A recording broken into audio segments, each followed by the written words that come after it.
Hey guys, Raymond here from the Beginner Photography Podcast, and today we're talking all about education and whether or not you should go to photography college. Let's get into it. Welcome to the Beginner Photography Podcast with Raymond Hatfield, the podcast dedicated to interviewing world-class photographers to ask them the questions you want answered. Whether you want to be the world's best wedding photographer, family photographer, pet photographer, or you just want to take better photos of your kids growing up, we will get you to start taking better photos today. Here with you as always, husband, father, home brewer, LA Dodgers fan, and award-winning Indianapolis wedding photographer, Raymond Hatfield. Look at all of you beautiful people. Thank you so much for joining me today for this episode of the Beginner Photography Podcast. It's a good one, I promise you. And if you don't get any value out of this podcast, well, then you can just go ahead and unsubscribe and I won't even feel bad, because I think that this one is pretty important and it's not something that a lot of people are talking about.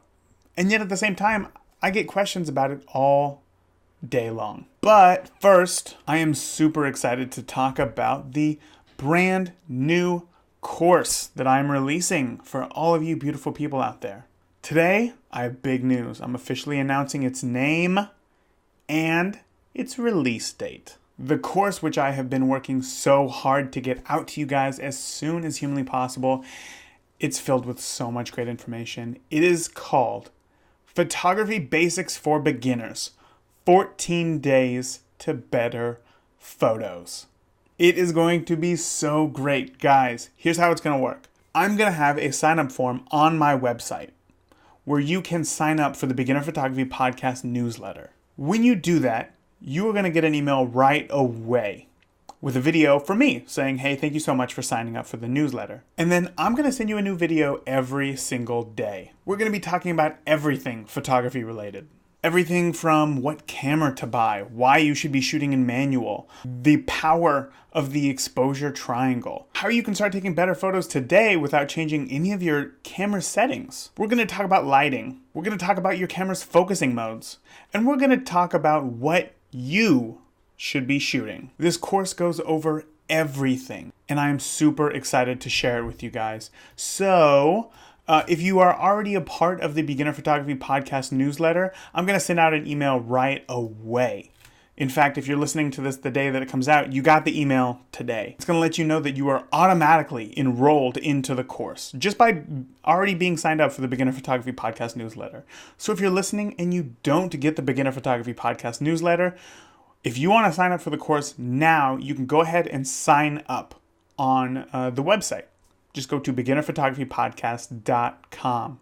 You're going to start getting podcast newsletters right away, but the course isn't available yet. It is going to be released September 5th. September 5th, that's a Tuesday. That doesn't make any sense. Why are you releasing it on September 5th? Well, September 5th is kind of important and special to me because it marks 6 years since I moved to Indiana from California.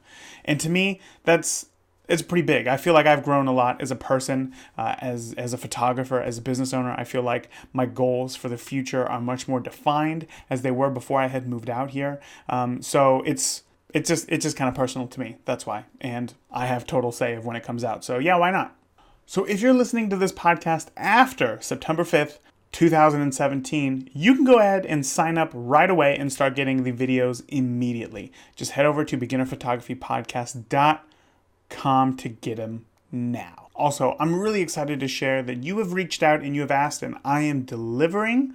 We are bringing back the daily Q&A episodes. But in order to answer questions, I need your questions. So if you have any questions about photography, cameras, post-processing, editing, working with clients, whatever it is, gear, I don't care. Be sure to ask your questions on the Beginner Photography Podcast's Instagram. That is Instagram username Beginner Photo Podcast.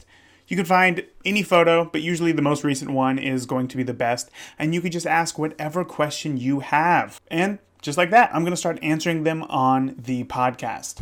So again, if you have a photography related question, head over, go grab your phone, open up that Instagram app of yours, find us, that's Beginner Photo Podcast on Instagram, and if you're not following us, you should. And just whatever photo you want, just go ahead and ask whatever questions you have. And that's it. Then stay tuned to the podcast. So be sure that you are subscribed so that you can hear your questions answered. And that's it. I'm going to keep this one short. We're going to get straight into today's episode. It's a good one. You guys are really going to enjoy it. It's another one with everybody's buddy, Matt Druin, who, as you know, is a destination wedding photographer and has quite an interesting story about how he got into photography. And if you want to hear a more expanded version, go back and listen to his interview of the podcast. And that was episode 52, which you can find in whatever podcast player you're listening to.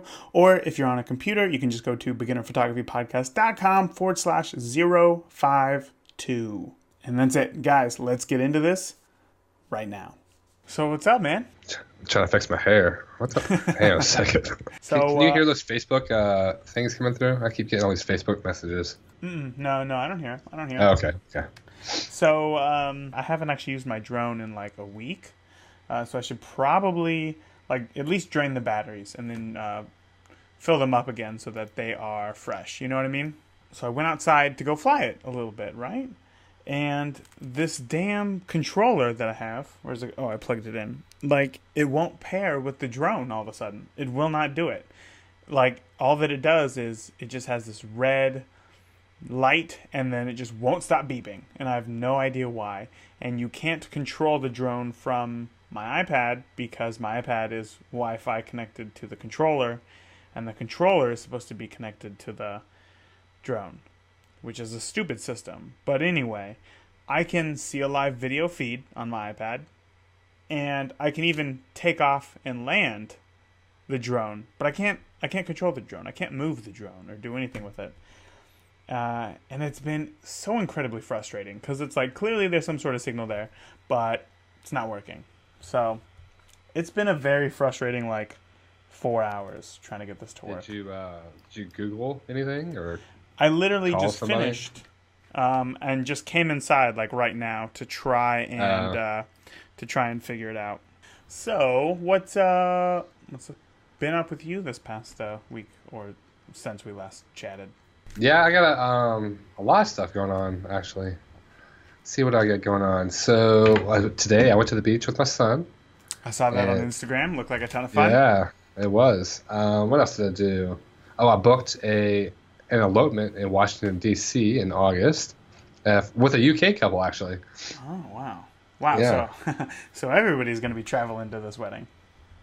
No, it's just an elopement, so they're only having 10 people, I guess, their closest family and friends. So, yeah, it'll just be them. Did they say why they picked D.C. when they're currently living in London? Well, they actually just moved to Chicago, so they're going to be there actually for the summer. And then DC's, they've been there a couple times, and it's one of their favorite cities. Oh. And it's kind of where they fell in love and stuff. So weird. That's why they chose that. Sorry, dude, if I keep sniffing, man. I got allergies right now. Yeah, I didn't think that DC was anybody's favorite city, but I mean that's cool that they enjoy it. Maybe for Americans, yeah. What else did I do? I bought some new Fuji stuff, so that's been cool. Ooh. I bought. Let me see. I got this. Let's see. Oh, you got the wide angle, the 10 to 24. Yeah. Did you get that today? A couple days ago. I got to replace my 14 to 24 for the Nikon, you know. Mm-hmm. And then what else did I get? I got a new flash.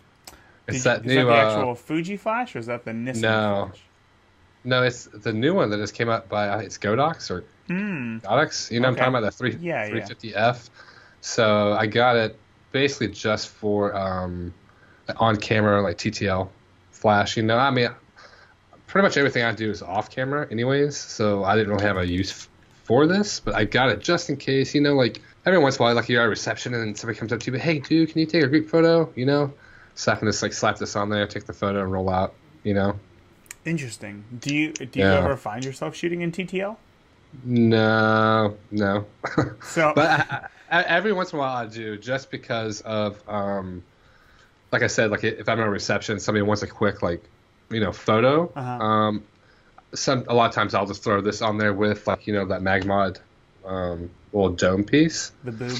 You know, just to get a quick group portrait or whatever. But no, a lot of times, the majority of the time I never shoot TTL. It's all full manual. Right. So when you say that you shoot mostly like off-camera flash stuff, do you shoot with a flash still on the camera, or it's 100% off-camera? It's literally off camera. So usually what I do, like say like a reception, for instance, it's like I'll have 4 lights like on the floor set up, I see. Okay. and then I'll turn them on and off like with a pocket wizard, depending on what I want, and then I'll have a flash I'm holding in my hand. So I'll take a photo and I'm doing this with it, so that way it's still off camera and I can get like a better direction of light, as a fill as opposed to just having on the camera. It just looks better, I think. Interesting. Kind of makes you different from everybody else, Yeah, I guess I'd have to see some examples. It sounds very, I don't want to say complicated. Complicated doesn't sound the right word, because I understand. It just seems like, I guess, a lot to handle. Do you ever feel that way? No, not at all. Especially like when you have like the Fuji, like you be rolling kind of like this, and I'll have like the off-camera light. So I'm just kind of taking my photos and just doing this thing, and most of the time, like reception stuff, like I'm not actually shooting with autofocus. I use zone focusing, which is kind of like a street photography trick. But so I'm not even doing autofocus the majority of the time at receptions. I'm just doing that. So I'm literally just holding that, But yeah, pretty much anything like you see on my website as far as like receptions and stuff go, that's how I'm doing it. I'm not doing anything with on-camera lighting at all. I never do. Yeah, nothing I do is on camera, other than like a quick photo of like a group photo for like random people at the reception or whatever. Yeah. Right. I gotcha. Yeah, I think when I first started, especially when I got excited about off-camera flash, I didn't have a flash on my camera either, but I would find myself often in situations where I wish that I did have a flash on my camera. Obviously not pointed at the couple or whoever I was taking a photo of, but just to get... Like a bounce? Yeah, exactly. But to get something obviously much more local, instead of... Because oftentimes you're shooting in... Obviously, you understand this. You have 4 flashes set up because sometimes the reception venue or location is very large. So one flash isn't going to do it. So I really wanted to have something on camera just to provide just a little extra pop, which is kind of what you're doing with having a flash that's in what I'm hand. doing. You know what, Matt? This kind of got off subject of what we were going to talk about today, today's subject. So the topic for today, we're just going to hop right into it, was just simply education. And this was your idea. And I think that it's a good topic to talk about because, for one, people have asked about it, right? It's one of the biggest things that people ask: should I go to school for photography or not? And both you and I come from different backgrounds as how we got into photography and how we learned photography. I didn't go to photography school. I went to film school, which all the technicals still translate into photography. And you, I don't know much actually about your story. You wanna tell me more about that? Yeah, so I didn't go to any school. I actually dropped out of school. I finished high school, but I took start going to a photography school? No, I took about 6 months of college majoring in finance and stuff, but I ended up dropping out because of photography. I actually talked to one of the photography teachers there, and it was like kind of going to go into photography, like switch my my majors or whatever. Yeah. And he told me to quit school and just use that money for gear. Whoa, that's awesome.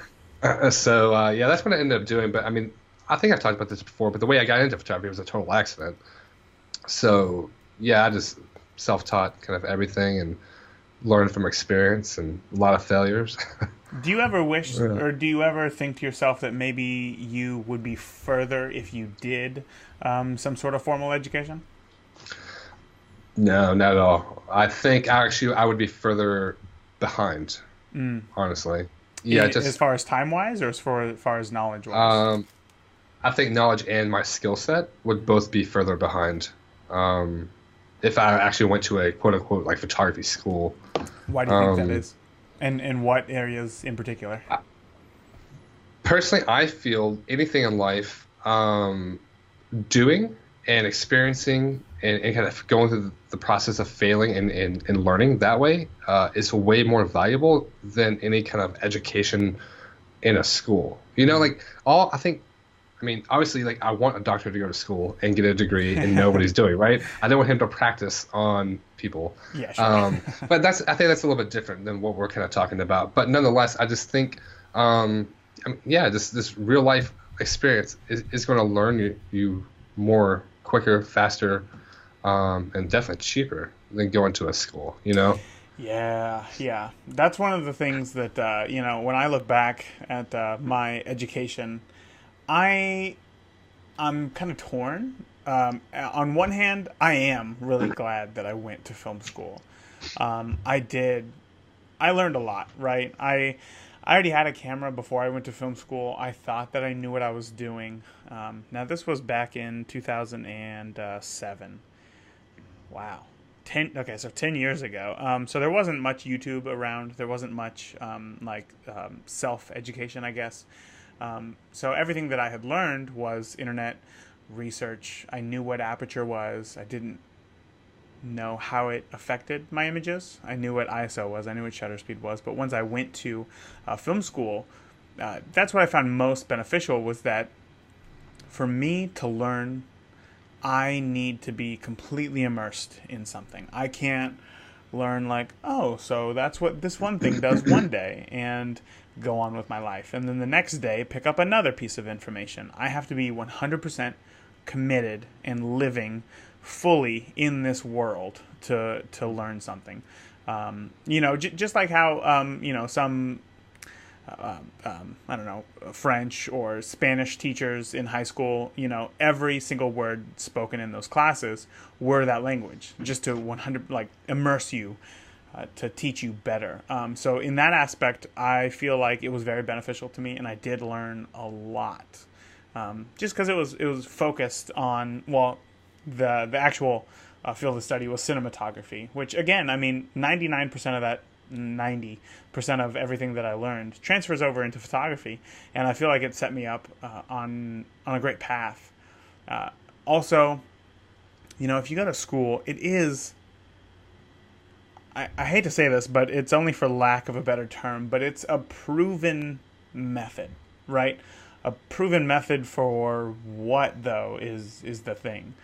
Obviously, people have gone to the school. Obviously, people have learned from these courses. Otherwise, if they didn't, these schools wouldn't be around. You know what I mean? There's some benefit there. Well, that's funny you bring that up, because I think one of the biggest schools, I think it's Antonelli, they just closed their doors, they're done, and a number of other really big quote unquote schools have all closed their doors too. Yeah, so. But that's from a business perspective. You know what I mean? They closed not because people weren't learning anything. They closed because maybe they weren't making any money. Because people weren't going. Yeah. Right? Yeah. Exactly. So yeah, I mean, I completely understand that. But the biggest reason why I kind of regret going to film school was because it was so expensive. It was unbelievably expensive. I went it was a 1-year course, but it was 6 days a week, and it was 12 hours a day. You didn't have time to get a job. You didn't have a time for family. You didn't have time for anything else. You were immersed in this program, which again, like I said, worked best for me. However, in that 1 year, the tuition alone was almost $90,000. Oh. Yeah. And then, like I said, you don't have time for a job, so you can't pay your bills. So you have to get another loan to pay for your room and board for that year. No. Which was another $30,000. Right? Oh my God. Just for that. Hey, I mean, I went to school in LA, right? Rent was $21.50 a month. It was ridiculous. It was extremely expensive. So then you had to eat, and then you had to kind of have some sort of contingency plan for right after you graduated. You didn't expect to have a career right away, so you had to have a little bit extra money as a cushion. And like I said, it was extremely expensive, and I'm so fortunate to be able to say that I don't have any debt. It's all paid off, it's all taken care of. But I know still a lot of people who I went to film school with who are battling every single day from calls from collection agencies, just like trying to figure out how that they're going to get their money. And that stress weighs on them, and like where they're at in their career, it sucks. That's. I mean, like I'm totally anti-debt, so like I completely live a debt-free lifestyle and everything. And what's crazy about that is I was actually thinking about this for something else a few days ago. But all right, so think about this. Like there are friends that are currently in debt from that film school, right? Yeah. So for them, I mean, they're just struggling to get anything they can to make payments, right? And that's currently their life is to live for making payments. Yes. So that really directly influences the types of jobs that you might potentially do. And, as a filmmaker or a photographer, you'll take anything and everything as opposed to just doing your passions. Whereas like me, I have zero debt, and I turn down jobs all the time just because they suck. I don't want anything to do with them. I mean, it might pay pretty good, but it's like I kind of have like this 3 things that I look for when considering jobs, right? So it's like, does it pay really well? Is it something I personally want to do, or does it benefit me and my portfolio in some way? And if it doesn't have 2 or 3 of those things, then I won't do it. And I turn down weddings all the time just because they're not a good fit. Yeah. But it's because I can't. But those other people, they can't do that. They're just working, taking anything and everything they can, or they're just not even working in their field because they can't make money from it. Exactly. Yeah. No, that's a major thing. That's a major thing. I mean, I have friends who are not doing anything film related because, like you said, they couldn't find a way to make money in their craft. So, like in that aspect, obviously it's terrible. It's crippling, right? But back in 2007, there wasn't as much education online, and I was young, right? I was 20. I was 20 years old. I was 19 when I first started film school. I had my 20th birthday in film school, and at that time, you look up to all these greats, right? You look at Steven Spielberg, you look at Kubrick, right? You look at all of these greats who you want to follow, and they all went to film school. So you just assume, like, I guess that's the thing to do, right? I can't find any like free education online. There has to be something in these schools that you can't get anywhere else. So that's why I went. Knowing what I know now, though, I would never recommend going to film school or going to any sort of photography school or education, paid education, I guess, large structure. Well, I was going to say you might change that because like workshops would be technically education, right? Not and like they do cost money. Yeah, nothing where there's like some sort of like long-term degree involved. And you're talking about more of like a private or state institution type of right. Yeah. So the reasons why, obviously, for one, it's insanely expensive, but for 2. There are so many free resources online that if you are like truly passionate about photography, you can teach yourself photography online. And that's like if you're a recluse, right? That's if you don't want to go out. That's if you don't want to network with people. That's if you don't, want to go out and do all these things to further your education in person. What I would recommend everybody do is get as much experience as possible. And if that means trying to work as an assistant for a photographer. I mean, I looking back, I would have killed to have done that instead of going to film school, because not only are you going to pick up things along the way, you're going to pick up workflows that I was never taught in film school. You're going to pick up business education, which I was never taught in film school, and like those are 2 very important things.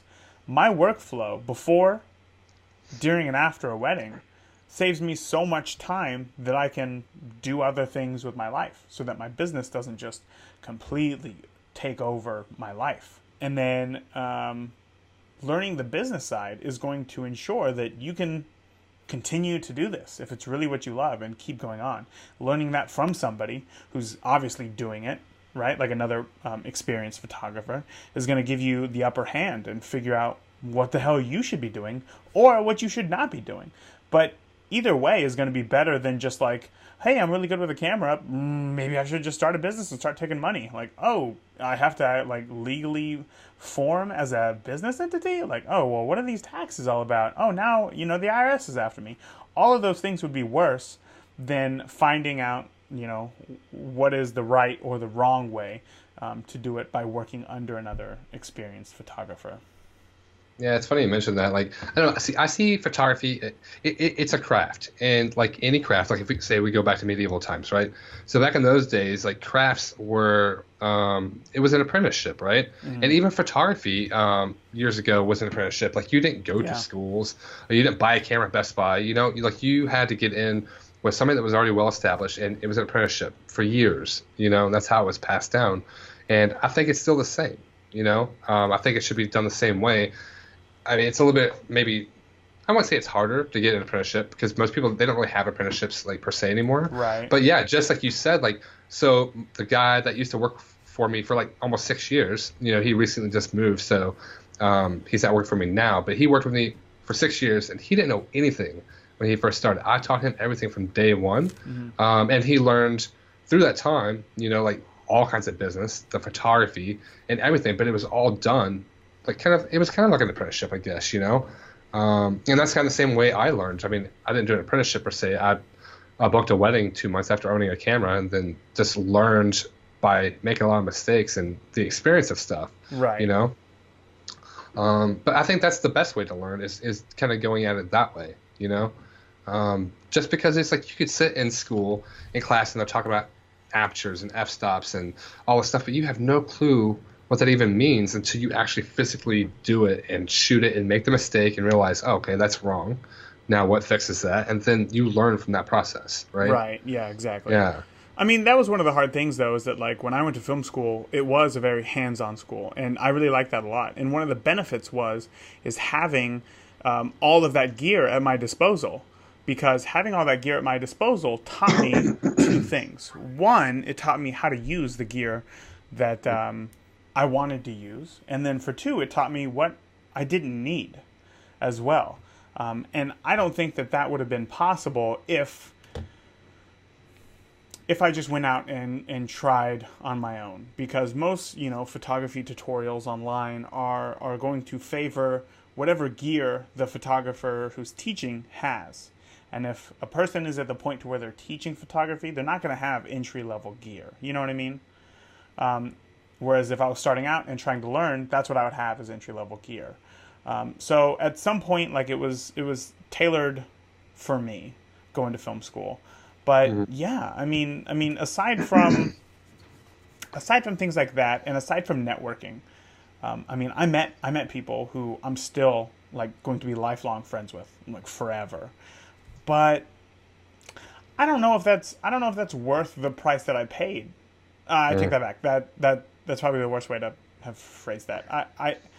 I think that I could have still made lifelong friends by going out there, going to meetup or meetups, whatever, going to different like Insta meets, whatever they have now, some sort of like networking events for photographers, things like that. Yeah.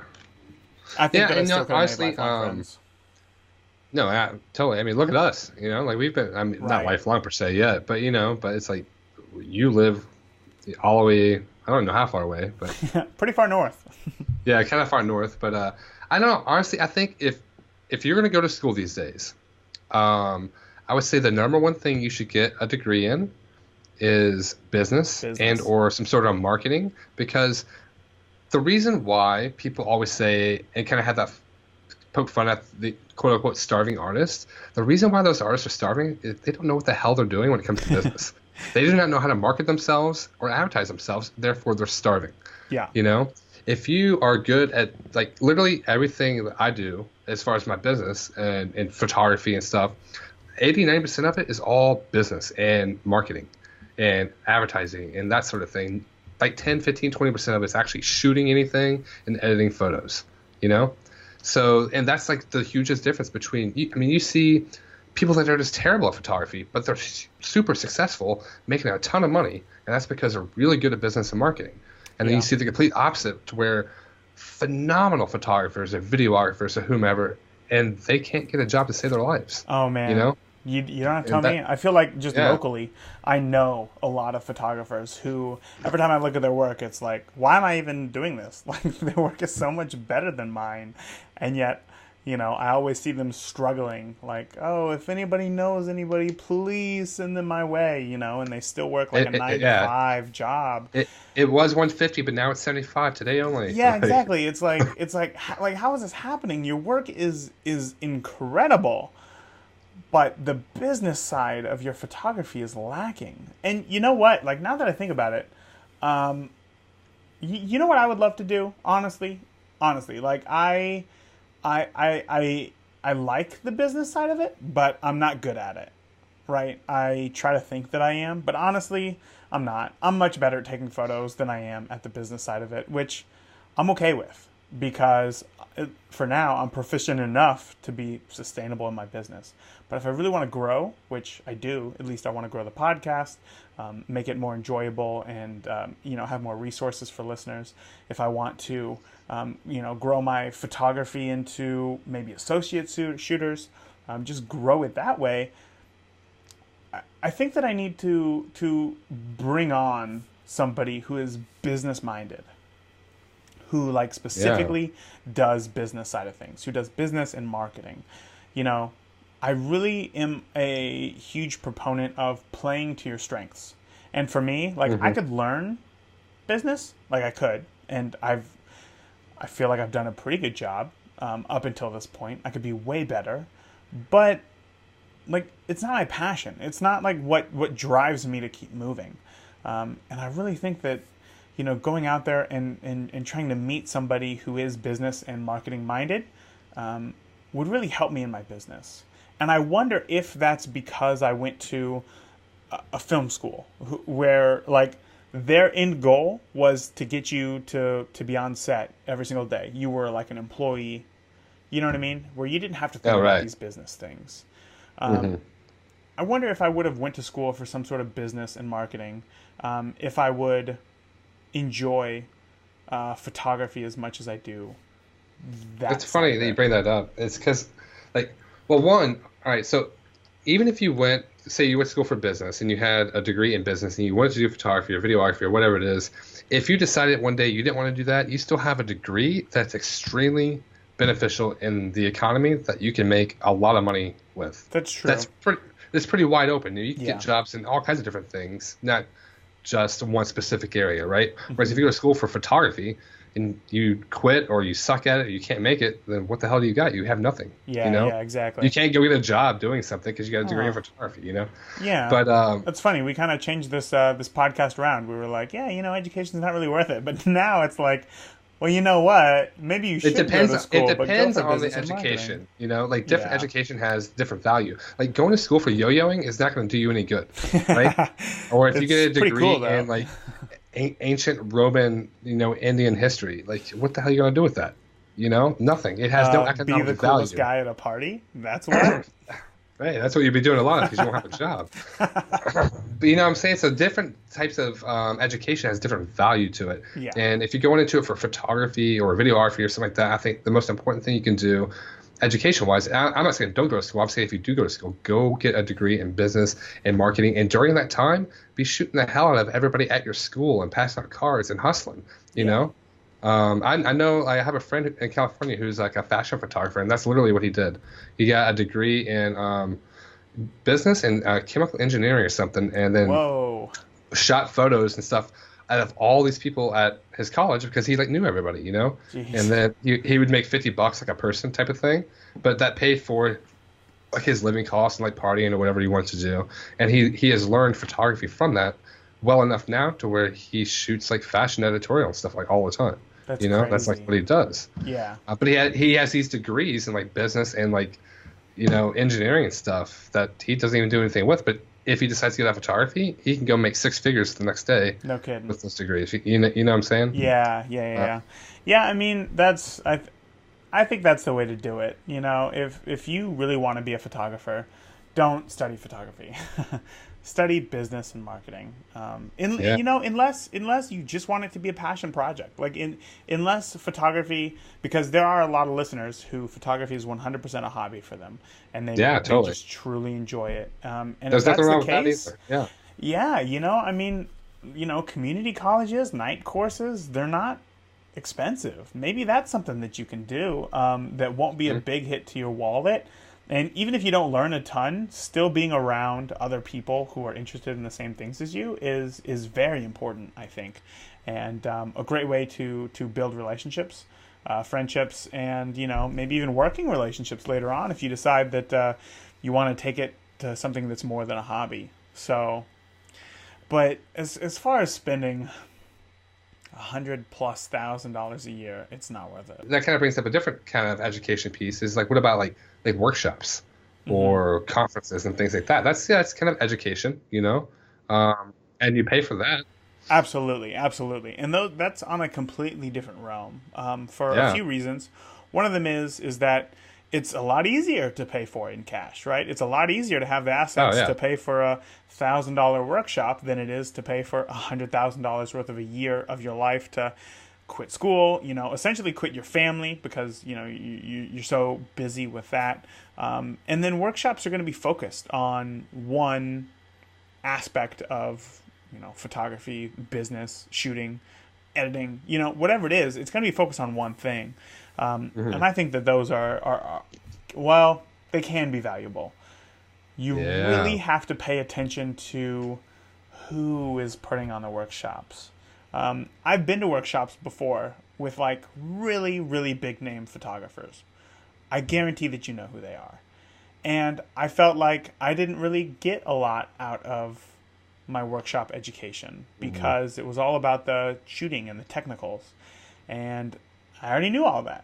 And the questions that I had about the business and the marketing side didn't really apply to me. So things like that, excuse me, I did still gain friendships and relationships out of those workshops. But as far as what I learned, I don't know. I would just say really do your research. So many photographers out there doing workshops now that it's kind of a saturated market, and you don't know if they're proven. So I really hate to say this because I'm not trying to shit on any photographers out there, but it's kind of like a snake oil thing, right? At some point, well, to some degree, yeah. I guess snake oil. I'll say that there's no pros to snake oil. So, yeah, I don't know. There's a lot everybody now is doing workshops, right? I literally have seen somebody that's been in business for 8 months is now doing workshops, literally.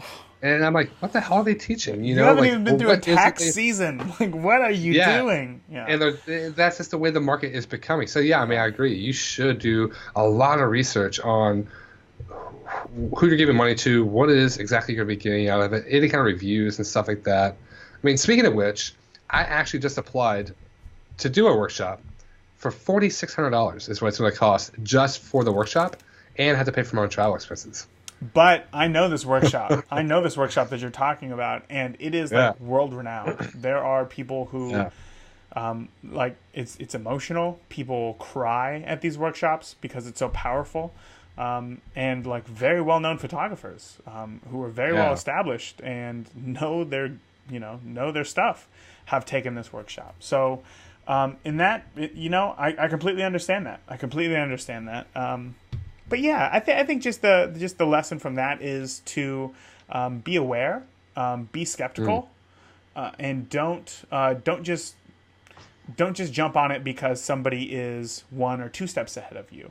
You want to jump on a workshop where somebody is where you want to be in 5 years because they're going to have the answers that are really going to help and be beneficial. So. Also, I didn't mention this once, but photography doesn't require a degree at all. At all. So, the fact that some colleges try to sell degrees for photography, there's never been a couple who's asked me, we love your photos, and, we would absolutely adore to work with you, but do you have a degree in photography? Nobody's ever asked me that, ever. Nobody's asked me that either. See, I mean, it's because... You know, people don't care. You know what's crazy though is that like to cut somebody's hair, you need a degree. You need a degree. You need to be licensed. You need to have like certificates. You need to pay like all sorts of fees. Photography, no. Not so much. I think a lot of that is because they're dealing with chemicals and stuff. I actually asked them that, and that's what they said, is because they're dealing with a lot of chemicals and things like that. Oh, I see. Honestly, at the end of the day, the degree doesn't matter. It's the experience that you gain. And if you can gain the same amount of experience through going on YouTube, if you're a self-starter, or researching courses, there's a lot of good stuff on Pinterest. I mean, I can't really give out any recommendations because it really depends on what it is that you want to focus on.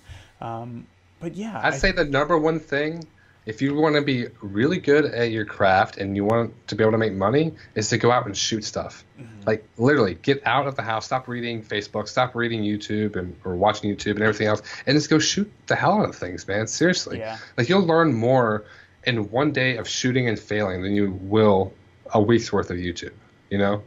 Right. So that's what you need to do. Get up and go shoot. Yeah. Shoot lots of photos, lots of them, you know? I think we should just end there. I don't think that it can get much more clear than that. I think that we've made a pretty clear stance on how we feel about education. Is that it's not a black and white issue, but for the majority of people, I would say don't go. Yeah, I would say the same thing. Yeah. Well, Matt, this was a good chat. I think that we should do it again sometime soon. Yeah, for sure. I'm down. All right, right on. Until next time, guys, join us in the Beginner Photography Podcast Facebook group if you have any questions, or if you want to ask us if you should go to school. Then you obviously don't listen to this podcast. Yeah. But feel free to reach out, ask any questions. We are both in there. Me, I'm a little bit slower than Matt over here, but I really appreciate it. So, guys, we will see you then. And until next time, get out, have fun, keep shooting. Love you guys. Talk to you later.